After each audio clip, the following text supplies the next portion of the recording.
President Trump's approval rating is on the decline roughly 10 months into his second term. Take a look at new CBS News polling, which shows only 40% of Americans currently approve of Mr. Trump's job as president, continuing a steady drop seen since February. And one of the president's most outspoken supporters, Congresswoman Marjorie Taylor Greene, announced she will resign from Congress early next year after a very public falling out with Mr. Trump. Michael LaRosa and Rena Shaw are with us now to discuss this and more. Michael is a partner at the government relations firm Ballard Partners and the former press secretary of First Lady Jill Biden. And Rena is a geopolitical advisor and strategist and a former senior GOP congressional advisor. A warm welcome to you both this Monday. Michael, let's start with you. You know, Congresswoman Greene is leaving after expressing all these frustrations with her own party and with the president. And you see some of this in the president's falling approval rating. But MTG has become substantially more wealthy, her net worth skyrocketing to more than $20 million. How do you read this news?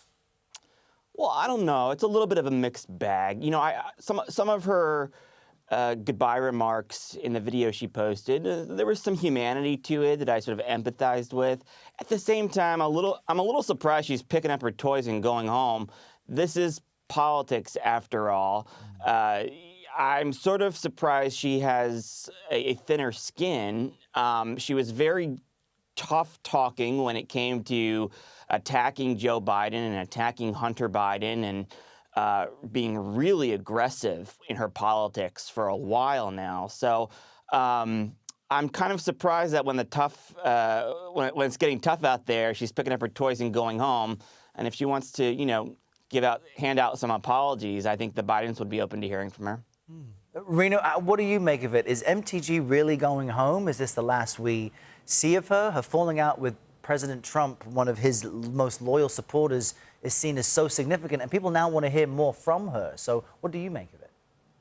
I think we'll continue to hear from her from the outside. This is a woman that is now speaking her mind as of the past few weeks, and what she's speaking is a lot of truth to power. She's revealing what she's seen in Congress. She's revealing her experience within MAGA, and as somebody who stepped out of, again, that lane with Trump where she would ardently support anything he did. But the great takeaway here is that this is a person that can dish it out but can't take it. And I think her leaving is not a surprise to me because it shows a weakness in her. But again, I do like the truth teller part. And I think one thing about her leaving is that it's a little bit of a gift to Republicans. It removes an internal distraction ahead of the 2026 midterms. And for the Democrats, it removes a high visibility foil here. But I think the real great analytical takeaway that we all have to recognize here is that Trump still has a decisive hold over this party. He really still is the decider of who stays and who goes, even within the MAGA wing. And Rena, I want to get your reaction to this. A viral moment from President Trump and New York City's mayor-elect Zohran Mamdani meeting on Friday. Take a look. He asked about your comment calling the president a fascist, and your answer was, both President Trump and I have been clear about our positions and our views. Are you affirming that you think President Trump is a fascist? I've spoken about... That's okay. You can just say yes. Okay. All right. Okay. Yeah. It's easier. It's easier than explaining it. I don't mind.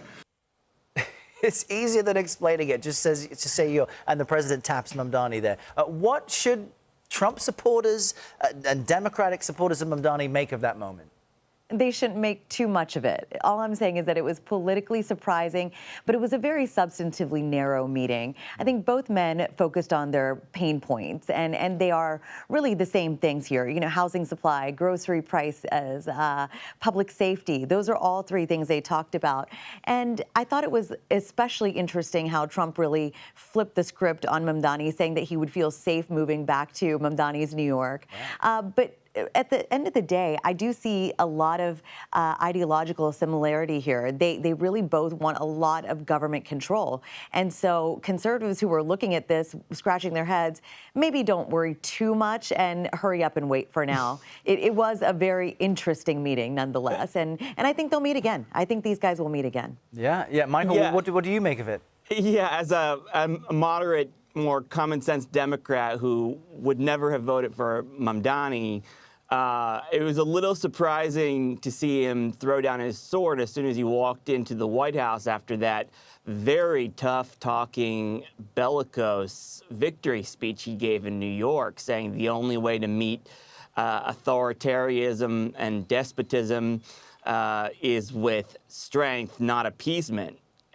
And I don't know about appeasement, but he certainly didn't project a lot of strength over there at the White House on Friday. He looked just sort of like a cabinet member or an employee of the president who we typically see standing behind that Resolute desk backing up the president. It almost looked like a partnership in a way. If I'm from the left or the progressive left of my party, I'd be a little perplexed today. I think many people are. That wasn't AI. That really happened. Michael LaRosa and Rena Shaw, thanks for joining us this Monday. We appreciate you both.